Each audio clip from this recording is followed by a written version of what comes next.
What's up, risk managers? My name is Nasdaq Anonymous, and I'm addicted to the NQ. And boy, is she one hell of a drug.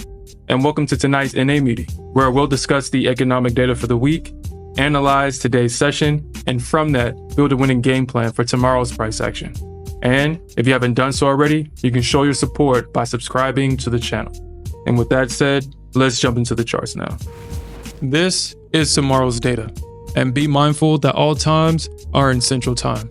And we have a small block of news scheduled for tomorrow, so let's jump into it. At 7:30, we have non-farm productivity and unit labor costs for Q3.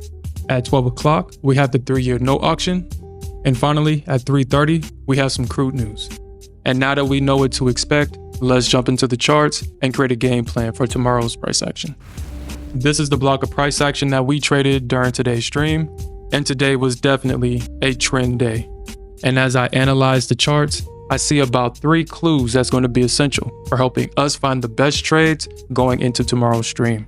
So let's jump into it. During the overnight session, the Nasdaq opened slightly bullish and traded 80 points to the upside into a previous area of resistance. However, once the bulls failed to rotate price higher, the bears stepped in and price sold off 216 points to the downside going into the close of the session. And based on this price action, here's what I'm going to be looking for. So, for my bullish thesis, if the bulls can regain their control overnight, then I'll be watching the reaction when price retests the level at 525. Because this is the level where price broke structure to the downside, and I do expect for bears to step up at this level to sell the retest. But if they fail to regain control and price continues to trade higher, then I'll be watching the reaction when price trades within a range between 560 and 580. However, for my bearish thesis, if the bears can maintain their control overnight and price continues to trade lower, then I'll be watching the reaction when price trades back within a range between 420 and 390. Because this is the range where the bulls previously found support going into the close of December 4th session, and I do expect for bulls to step up at this level to buy the retest. But if they fail to regain control and price continues to trade lower, then I'll be watching the reaction when price retests the level at 365. Now, based on today's price action, both markets saw aggressive selling pressure from the bears, and it appeared that the aggressive buying was being absorbed by all the aggressive selling, which caused the market to grind and basically pin price within a defined trading range. But the price action overnight will definitely be essential for our bias going into tomorrow's stream.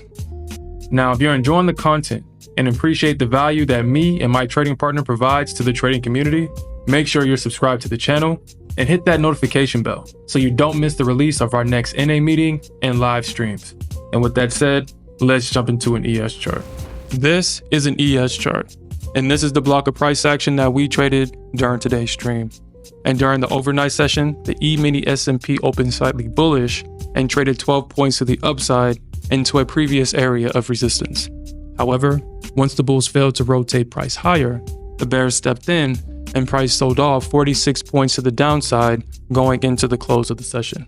And based on this price action, this is what I'm going to be looking for.